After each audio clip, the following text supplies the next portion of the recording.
Bom dia a todos. Essa é uma videoaula do curso de Segurança Pública e Social da UF, a disciplina de Estado, Direito e Cidadania em Perspectiva Comparada. Então, é uma apresentação que a gente faz todos os semestres, que os alunos podem ter uma noção mais ou menos daquilo que já viram em aula inaugural e aquilo que é apresentado pelos professores presencialmente, nas visitas, etc. Então, tem um material que eu já mandei, está na plataforma, na parte de... numa das guias lá, que é materiais e ferramentas. Ali tem um cronograma. Inclusive eu vou ter que alterar uma data ali que me informaram que eu coloquei errado da prova presencial 1. Então vou fazer essa alteração. E no mais, depois vai estar correto. É só uma alteração pontual. Ali tem uma série de informações, de calendário, conteúdo didático, a mesma coisa do livro impresso que vocês têm. E outras informações a gente vai passando também por e-mail. O que acontece também outras dúvidas, existe um campo chamado sala de tutoria, vocês podem tirar dúvidas, ou também mandar e-mail diretamente através do campo daquela parte à esquerda, né, do correio eletrônico. E também é importante observar se todos estão recebendo o e-mail, senão algo que você tem que entrar em contato com a plataforma para entender por que não está acontecendo, não está recebendo, né? Bom, eu acho que todos, ou parte de vocês devem ter ido à aula inaugural, e é uma exposição do conteúdo do curso, o que significa esse curso, que é um curso que vai abordar um aspecto da segurança pública, a partir de pesquisas feitas na universidade, que pensam temas ligados à segurança pública, polícia, prisões, sistemas de segurança municipal, uma série de temas, né, controle, que envolvem toda essa gama, esse campo, né, que a gente pode chamar.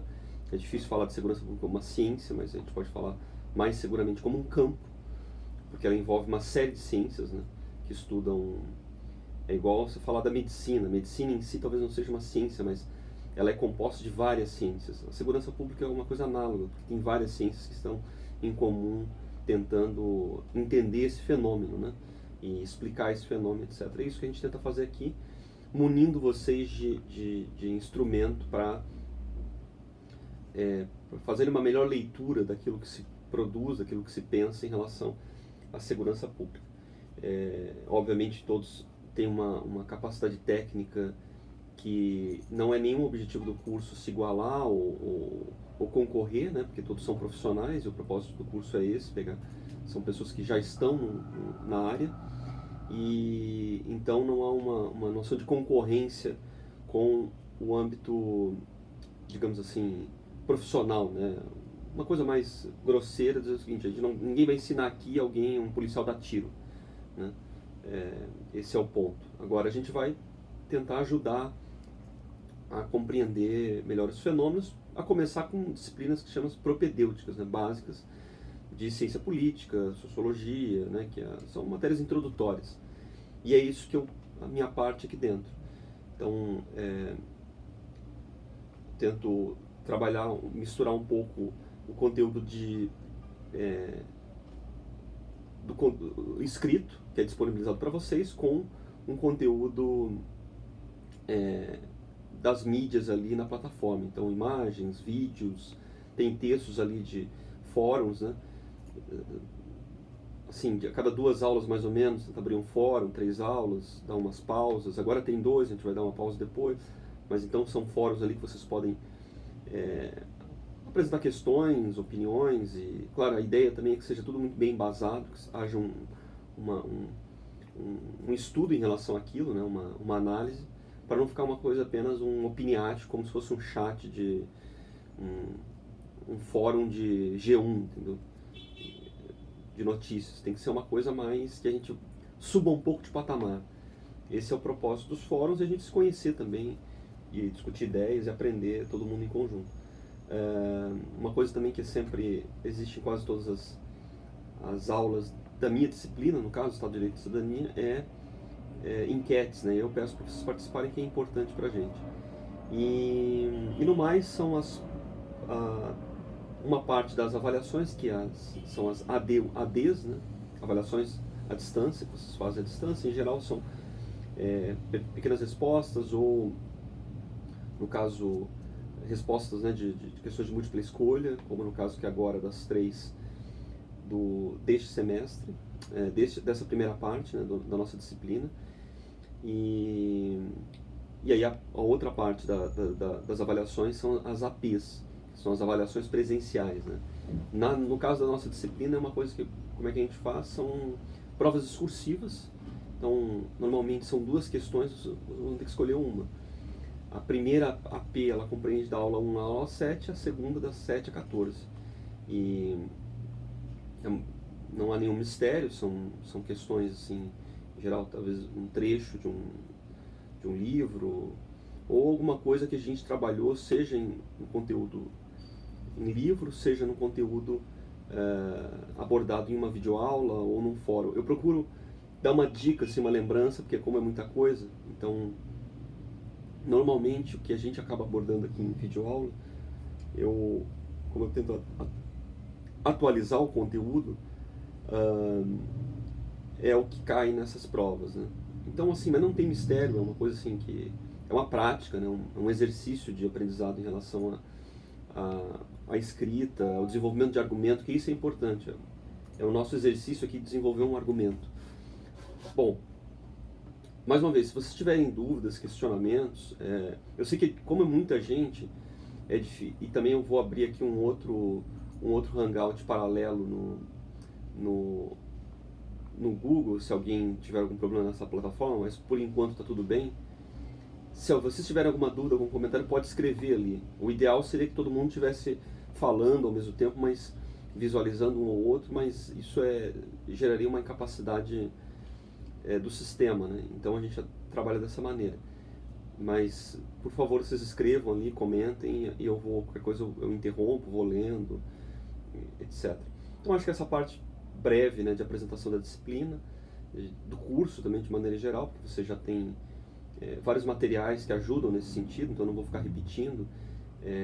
Tem até um vídeo que depois eu vou compartilhar, ou outras matérias já compartilharam, que é do professor Pedro Heitor, que ele fala, né, do histórico do curso, etc. Mas, então eu não vou ficar chovendo no molhado, então eu vou entrar diretamente naquilo que diz respeito a uma parte do conteúdo, né, dessa nossa disciplina. Tudo bem? Bom, ok. Então não tenho comentários, já vou avançar. Estado, Direito e Cidadania em Perspectiva Comparada. É uma disciplina, uma mistureba de sociologia, direito público, ciência política, né? E que tenta compreender, na verdade, o surgimento do Estado moderno, o fenômeno das demandas do ideário liberal, a repercussão disso na segurança pública, na constituição de uma ideia de segurança pública, e as transformações na política brasileira, assim como também uma abordagem a respeito do fenômeno da democracia, né? Então, a começar por essa noção de surgimento do Estado moderno, o Estado moderno é uma expressão de uma organização política, né? Embora seja a parte que impera, ou o modelo que impera hoje, nem sempre foi assim. E foi um desenvolvimento histórico que concebeu esse modelo, né? Até abordado no livro como, até pelo menos o início do século XX, ainda existia de forma muito enfática modelos concorrentes, né? Por exemplo, impérios e cidades-estados. Hoje, praticamente, são raras as cidades-estados. Mesmo se você pensar em, sei lá, Singapura, não é mais ou menos, né? Talvez o Vaticano, e olhe lá ainda, sei lá, San Marino, são raras as cidades-estados. Ou Luxemburgo também, mas também não é só uma cidade. Ao passo que impérios também, o último grande império, na verdade, que a gente conheceu, como tal, constituído como tal, foi o Império Turco Otomano, que cai na Primeira Guerra Mundial. Então imperou o modelo de estados modernos. Então é preciso entender assim como é que isso se desenvolveu. Foi um modelo que acabou se tornando mais bem sucedido na história mundial. Mas é claro que esse modelo compreende uma série de problemas, né? São problemas que a gente vive hoje. Um dos problemas fundamentais é em relação ao controle, porque, querendo ou não, a evolução desse modelo de Estado moderno, ela compreendeu também uma evolução do poder político, da capacidade de mando, né? Poder, na verdade, significa capacidade de mandar em alguém. Você mandar e dar uma orientação e ser obedecido, isso é poder. Então compreende não apenas uma relação muito complexa que envolve uma série de dimensões, né? Econômica, psicológica, social, enfim, etc. Então essa evolução do Estado moderno compreende também uma ampliação do poder. É isso que a gente acaba compreendendo, porque uma das principais características, e não apenas característica, mas singularidades desse Estado moderno é a concentração de poder através do poder de fogo, das armas, né? Da capacidade de fazer guerra, da capacidade de resistir a uma guerra. Então isso tornou algo fundamental nessa constituição de estados. Por isso que quando a gente vai ver na história do Brasil, foi fundamental o Brasil ter feito uma guerra do Paraguai.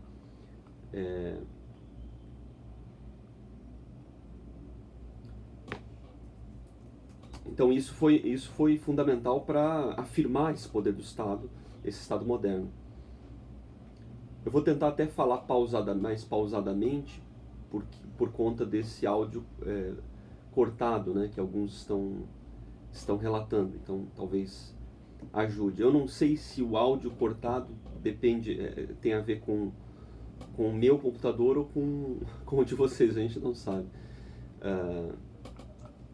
Por isso que eu vou tentar falar pausado, e também estou gravando aqui para depois os colegas que não estão aqui. Mas então, assim, essa é a noção básica, porque por que também se fala da noção de que a polícia é um braço do Estado, é aquilo que foi feito para proteger o Estado. De fato, dizer isso não tem nenhum problema, porque foi assim.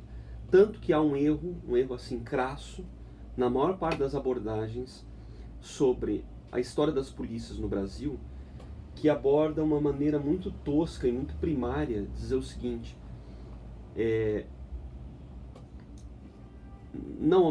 só um parênteses, Michel Fabrizio, né? Qualquer um que vê depois não tem nenhum problema, não é obrigado, imagina, não vai ter nota, nada, é totalmente livre, né?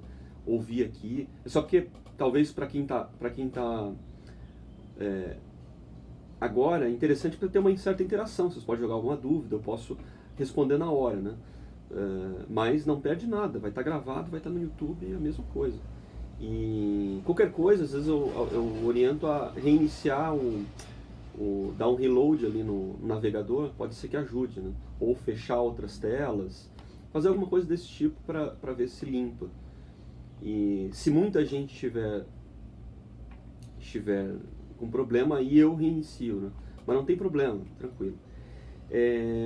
Então tem um erro muito comum, na abordagem sobre a origem das polícias no Brasil, que diz o seguinte: isso foi produto,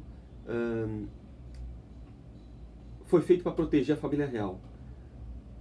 Na verdade, isso não é um problema, porque em todo lugar do mundo as polícias foram criadas para proteger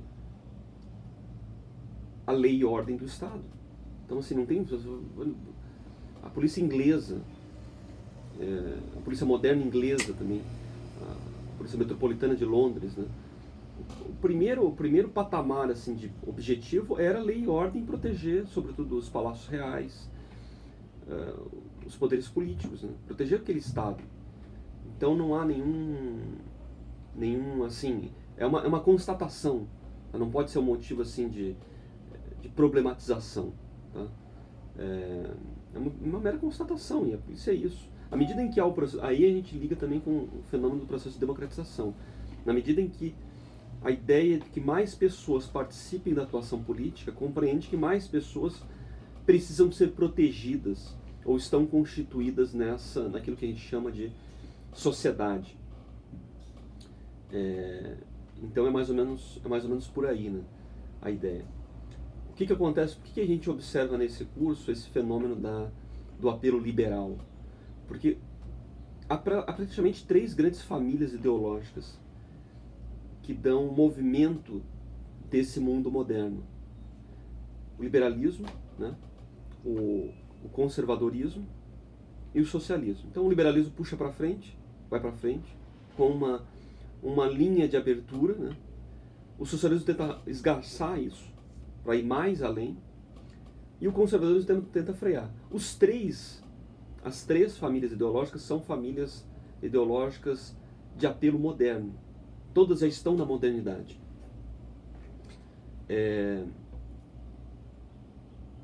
Por isso que, por exemplo, quando a gente fala em alguns outros ideários ou intenções políticas,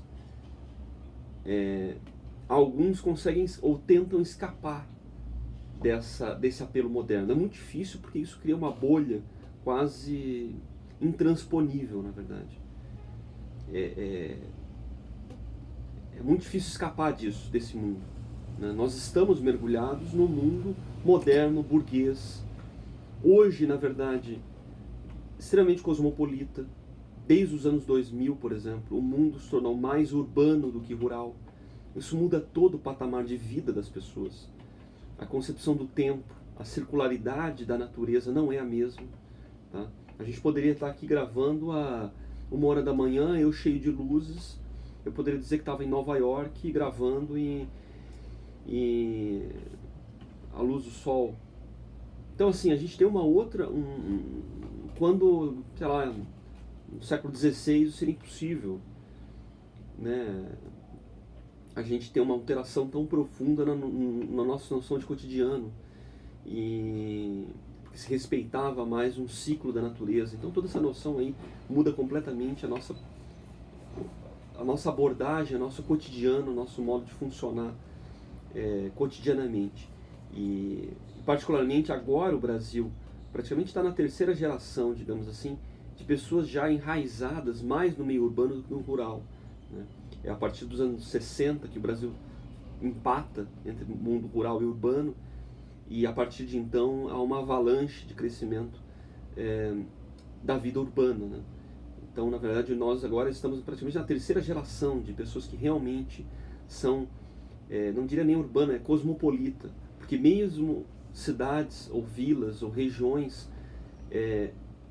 envolvidas com o âmbito rural, elas são muito marcadas por ações cosmopolitas. O sujeito que vê o YouTube, o WhatsApp. Então, assim, é um outro mundo, na verdade. Então, esse mundo moderno, ele, com as suas demandas, com suas vicissitudes, com seus problemas, etc., ele molda, né, tudo isso. E é claro, né, o Daniel observou a questão da sociedade de consumo. Realmente, é um dos motores dessa sociedade. Se exatamente aquilo que compreende precursores da violência, na verdade foi pensado para ser o contrário.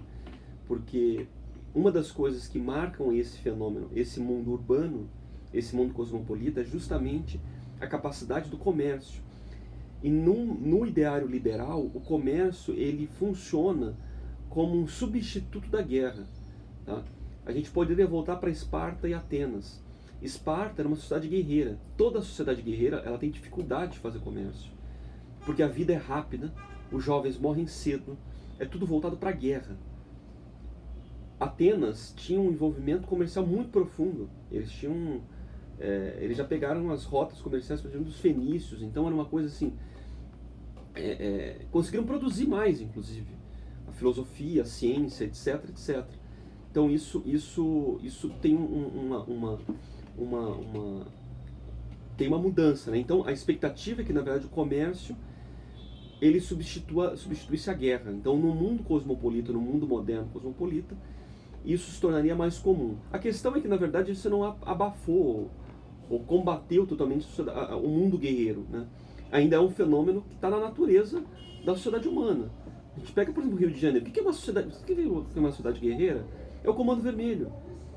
É como o Comando Vermelho organiza ou atua nas favelas. A índole ali daquela guriada, de com 15 anos pegar um fuzil, é de uma sociedade guerreira. Então nós temos uma noção de sociedade guerreira no Rio de Janeiro. É uma coisa assim muito clara. Alguns de vocês sabem muito melhor do que eu como é que isso funciona. Tá? O cara sabe que vai morrer jovem, mas tem um tesão muito rápido, muito acelerado. Isso é exemplo bem típico de sociedade guerreira. Boa parte das sociedades indígenas no Brasil eram sociedades guerreiras. Então o jovem morria muito rápido, era muito combate, etc. Então essa sociedade moderna ela apresenta uma noção de vida secular, de vida terrena, mais organizada, né? Então ela tem uma projeção em relação a isso, com uma certa promessa, né? de organização, de pacificação, etc, etc. Então quem dá o tom disso é uma índole liberal, né? Do liberalismo. Então, aí o socialismo tenta avançar em relação a isso, o conservadorismo tenta puxar. E existem, como eu falei, perspectivas, ideias alternativas que tentam fugir disso, sei lá, um tradicionalismo, por exemplo. Ou uma noção, por exemplo, uma relação católica tradicional. Porque um dos principais inimigos dessa era moderna foi justamente a Igreja Católica, porque ela é talvez a expressão mais típica de uma sociedade não moderna, né? Que ainda compreende uma noção de tempo diferenciada, faz o seu próprio tempo e é uma coisa meio, né, de São Paulo, estai no mundo, mas não vivei para o mundo. Né? Na medida que a gente tem o processo de modernização, ele compreende um processo de secularização, que você passa da perspectiva religiosa, em que o mundo é feito para ir para o céu, para o inferno, há algo inexorável nesse sentido, para uma realização de conquistas na Terra. E qual é o principal cabedal, o principal instrumento dessa realização política? O Estado moderno. O Estado moderno ele funciona como o organizador dessa vida social ampliada, voltada para um mundo de realizações terrenas, né? Paz, prosperidade, consumo. O Estado é o grande artífice desse modelo. Não à toa, a relação que nós temos com a política ela é tão grande hoje que ela é incomparável a qualquer outro mundo, qualquer outro tempo, na verdade. É algo acachapante o modo como a gente está envolvido com isso. Por exemplo, a questão dos jornais, a gente tem todo dia a gente é massacrado com opiniões, com notícias envolvendo aspectos políticos que envolvem o nosso cotidiano, né? De modo mais assim bandeiroso, como se o Bolsonaro tem uma diarreia, a bolsa pode cair, amanhã eu posso perder o meu emprego. Então assim, a dimensão das relações políticas, elas atacam a nossa vida de modo muito forte, né? E esse é um fenômeno muito, muito moderno, né? De todo esse fenômeno da interação, da velocidade, da sensação rápida do tempo. Então isso sim, é um envolvimento muito forte que nós temos. A gente está muito mergulhado nessa bolha. E é muito difícil pensar em sair dela, né? Isso é o que mais nos marca. A Luciana, um parênteses antes de eu atacar outro ponto, colocou: podemos entender que a globalização tem corroborado com a formação de novos tipos de sociedades guerreiras, como por exemplo as organizações criminosas que atuam nos mais diversos segmentos da sociedade. É um bom ponto, porque na verdade, aí é que está. O insucesso desse Estado moderno, que já é um insucesso que já inicia na sua origem já. Por exemplo, se a gente for pegar um cara muito irreverente, que é o Nietzsche, filósofo alemão, ele dizia, na verdade, quando eu estava... Ele viu esse fenômeno dos Estados modernos acontecerem, né? Porque é um fenômeno muito recente que eu digo é do século XIX, sobretudo, que isso se fortalece. Tem uma frase dele, uma abordagem dele, é o seguinte: olha, esse pessoal fica falando em construção do Estado moderno, algo nesse sentido, no fim o que cada um quer é poder, é mandar. Então, se expressam uma organização, mas no fundo cada um quer mandar. O que eu quero dizer com isso? O grande objetivo é ter poder, é concentrar poder. Então o Estado moderno foi um instrumento perfeito nesse sentido. Ele é muito mais, tanto que assim, a gente se engana em relação à monarquia, por exemplo. Os regimes monárquicos tradicionais, eles eram muito mais limitados por uma série de elementos, a começar na Idade Média pela Igreja. Já era um grande elemento ali de limitação de um poder imperial, de um poder real, né, ou mesmo de um império. Tudo tinha que ser mais ou menos chancelado pelo Papa. E também não é aquela questão de que o Papa estava em todo lugar, entendeu? Para um Papa voltar num país ou visitar era uma coisa muito rara. Então, assim, era uma noção de autoridade tácita, de reconhecimento. O que eu quero dizer, então? Esse Estado moderno ele surge, mas não significa que ele é inquestionável, ou ele não tem buracos, ou ele não tem problemas no seu funcionamento, ou não há retornos em relação a outros modos. Tanto que a gente, acabei de falar, né? A questão de uma exemplo de sociedade guerreira, a gente tem dentro do Rio de Janeiro. Algo muito claro.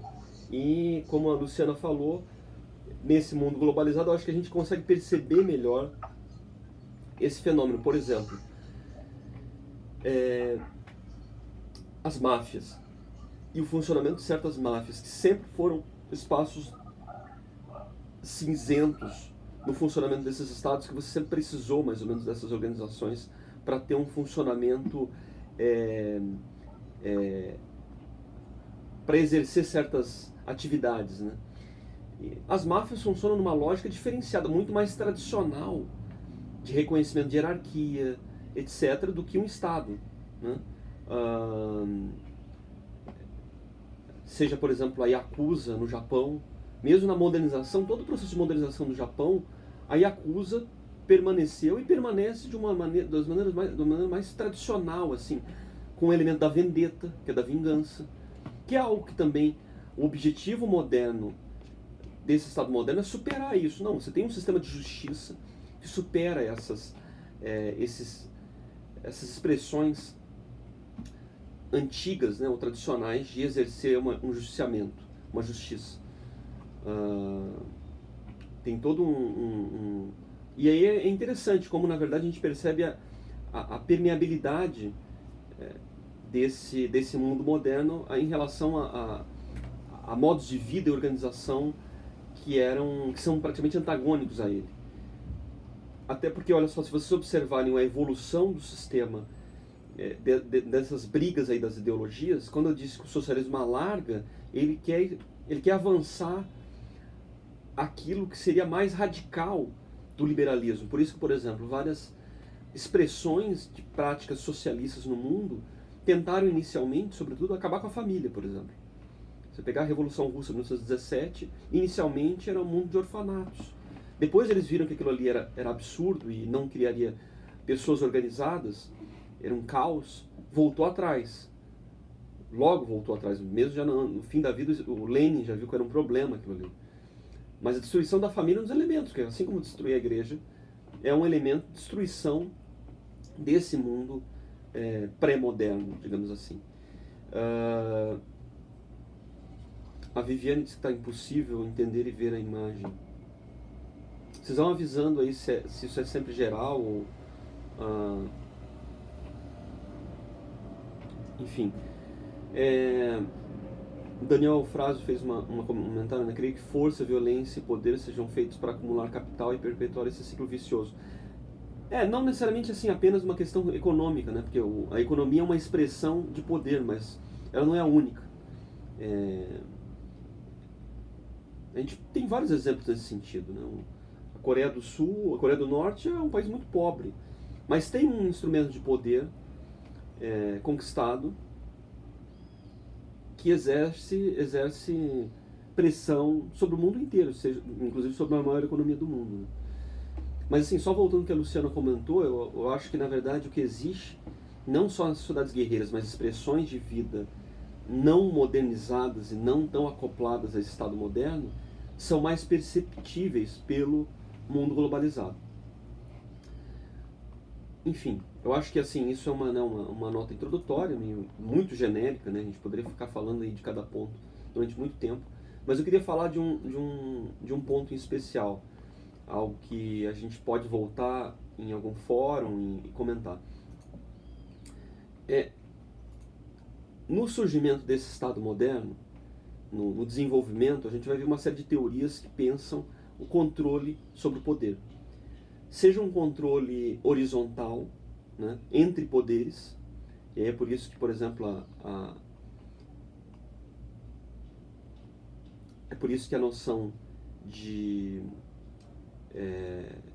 as ideias de Montesquieu, Locke são importantes, de controle, né, entre um poder e outro, para que eles não concentrem demasiadamente. E há uma noção também que vai sendo evoluída, né, vai se constituindo, de controle vertical. Controle vertical, uma das maneiras de perceber essa noção de controle vertical é através, por exemplo, de divisão territorial da atuação política, mesmo dentro de um Estado. Por exemplo, o princípio federativo é uma tentativa de controle de poder vertical, né? Porque na verdade a gente tem como é que funciona esse princípio federativo? Existe uma união que é o receptáculo da autoridade de cada da parte, né, que forma esse país. E cada parte também tem sua autoridade. A diferença de uma federação para uma confederação é que na federação há uma soberania só. Na confederação são várias soberanias unidas. A gente poderia pegar hoje no modelo moderno, por exemplo, a União Europeia seria uma espécie de confederação, tá? Porque tem uma série de leis e até parlamento unido numa união. No entanto, os países não cederam a sua soberania. No caso clássico do federalismo norte-americano, aquelas 13 colônias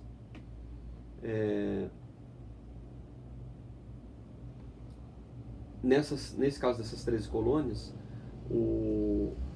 só vou escrever aqui para o Luzi Magno.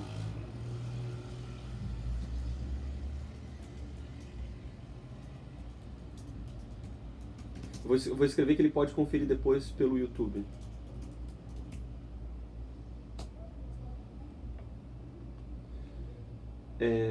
Então, naquele caso das 13 colônias, elas se uniram, cederam a sua soberania em nome de uma soberania única dos Estados Unidos da América, para que essa Constituição, esse organismo pudesse proteger cada parte, né? O caso brasileiro é uma situação bastante sui generis, porque, na verdade, o Brasil já era um país unitário, e ele é uma invenção, uma divisão postiça, para que se pensasse uma unidade que aí formou a República Federativa Brasileira. É uma coisa meio mais esquisita que até hoje a gente tem problemas graves em relação a isso. Porque na verdade só poucos estados conseguem se pensar federativamente. Seria até mais conveniente que o Brasil fosse um país unitário e altamente descentralizado, seria mais honesto do que isso. Mas enfim, então esse sistema federativo ele funciona assim. Por que ele é um controle do poder vertical? Porque, em tese, nem tudo aquilo que a União manda fazer ou orienta refere-se a algo aceitável ou é algo acolhido pelas partes. A gente tem uma certa dificuldade de perceber isso no modelo brasileiro, porque o nosso federalismo ele é muito fraco. As regiões têm pouca prerrogativa federal. Uma das poucas é a diferença das polícias, por exemplo. Mas isso ainda é muito pouco. Se a gente comparar, por exemplo, que nos Estados Unidos, certos estados têm pena de morte, outros não. Alguns têm uma lei ambiental mais ou menos ferrenha. Outros têm, por exemplo,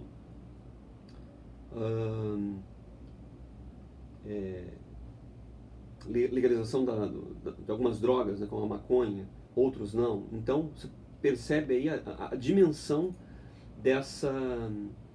dessa, dessa autoridade local, né? Claro que isso gera um controle maior sobre o poder central. Então a gente pode falar muito bem de um controle político vertical, né? Que não são poderes no mesmo patamar, são poderes em patamares de quase como se fosse uma escadinha. Isso a gente pode falar muito bem de federação. Por que eu estou falando tudo isso? Porque são mecanismos que, no desenvolvimento desse Estado moderno, foram sendo aperfeiçoados para controlar o excesso de poder sobre um mando só, né? Isso que o Daniel falou agora, Daniel Eufrauso, é perfeito. A União trata de maneira semelhante todos os Estados, sem respeitar as particularidades de cada um. É exatamente isso que eu ia falar. Porque uma das questões que...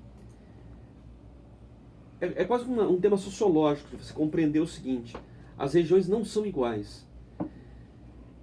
E a gente é muito tomado de um exemplo, de um paradigma americano, para achar que os estados têm uma diferença apenas de proporção. Isso é errado. Mesmo lá não é tanto assim, embora seja mais típico pensar dessa maneira, porque as liberdades de cada estado sejam muito grandes. Mas qual é a diferença, o palavreado técnico, em relação a essa compreensão que o Daniel muito bem colocou? Uma forma que a gente vê hoje no Brasil, copiada do modelo americano, é a relação de um federalismo simétrico, de simetria, de igualdade em relação aos estados. Por que isso é errado? Isso é sociologicamente uma besteira, um erro. Porque o problema é que a diferença entre uma região e outra não é apenas de proporção. O modo como se aborda isso é como se, na verdade, Amapá fosse uma São Paulo pequena.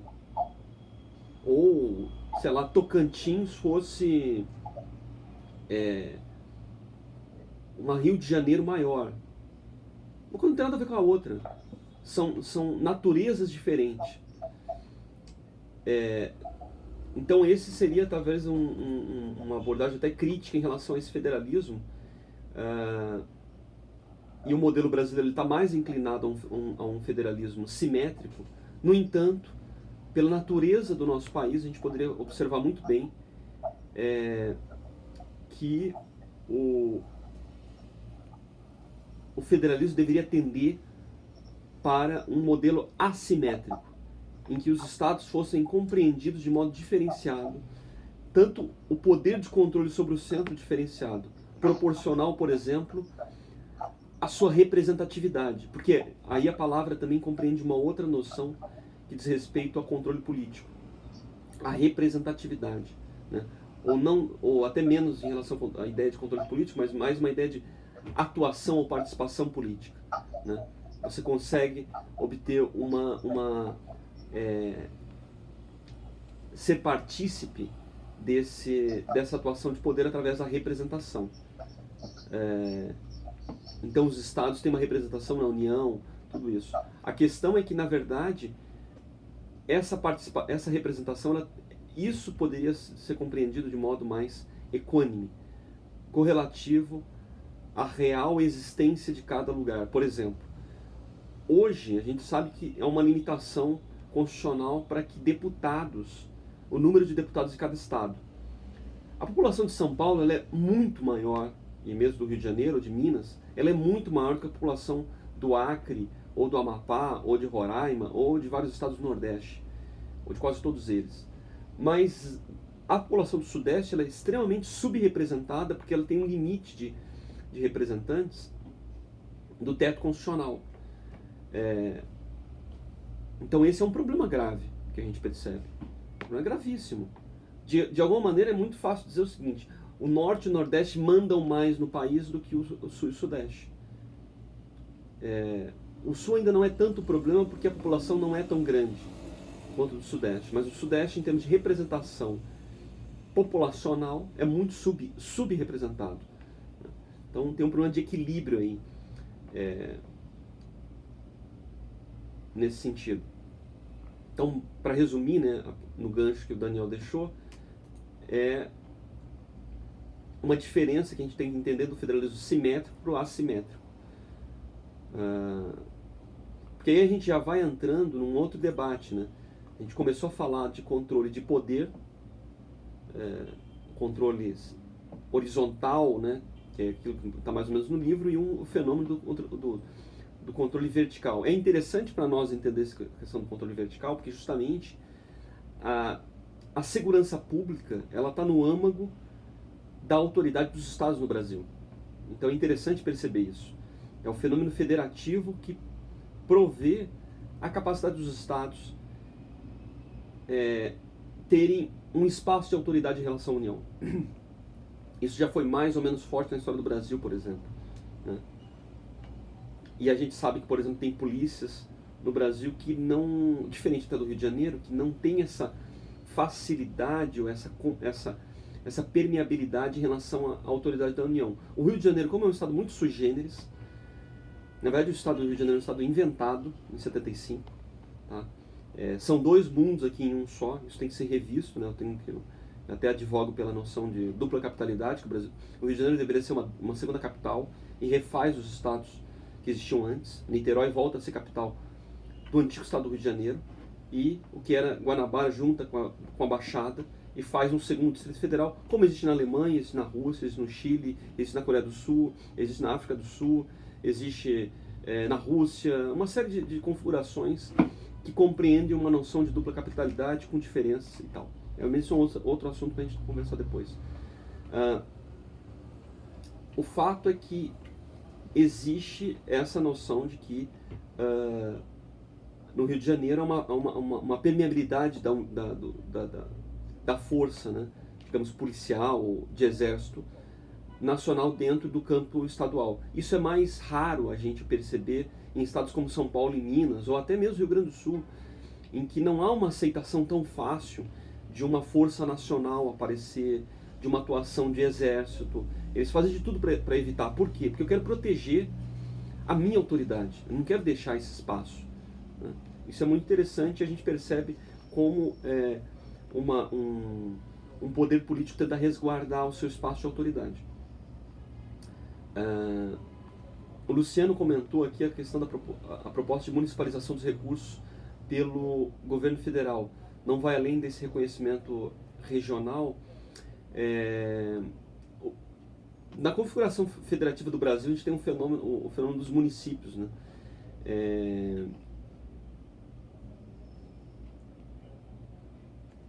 E há uma relação muito direta, às vezes, dos municípios com o poder central. É preciso entender, é preciso observar que hoje 80% dos municípios ou mais, eles só sobrevivem com o Fundo Nacional, que é um fundo da União que mantém uma série de municípios, porque a maior parte dos municípios no Brasil são deficitários, não tem condições, é uma burocracia muito grande, cada vereador aí quer ganhar 6, 10 mil reais, os municípios não aguentam. Então eles só sobrevivem com o apoio da União, de modo que eles são muito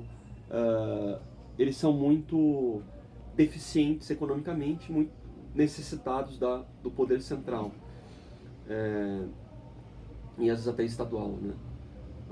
Agora, o que está acontecendo agora com essa proposta, eu não sei se é isso que você está falando, mas o que eu acho que você está querendo dizer é uma proposta desse governo atual, por parte do ministro Paulo Guedes, de descentralizar melhor os recursos e dar mais capacidade de recolhimento e financeira para os municípios.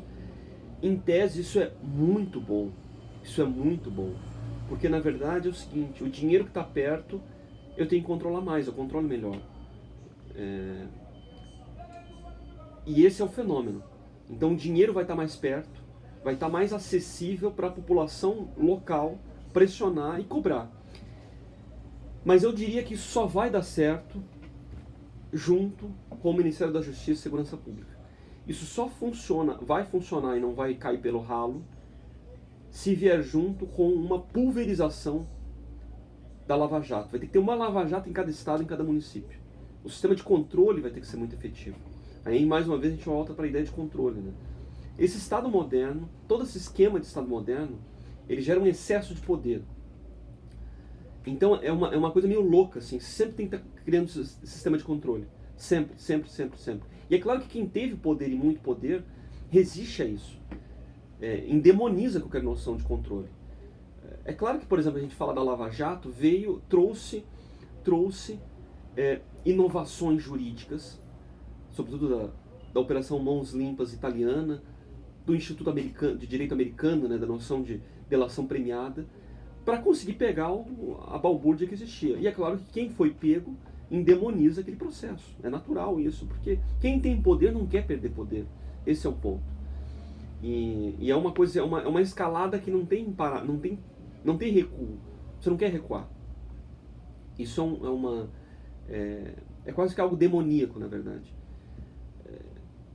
Enfim.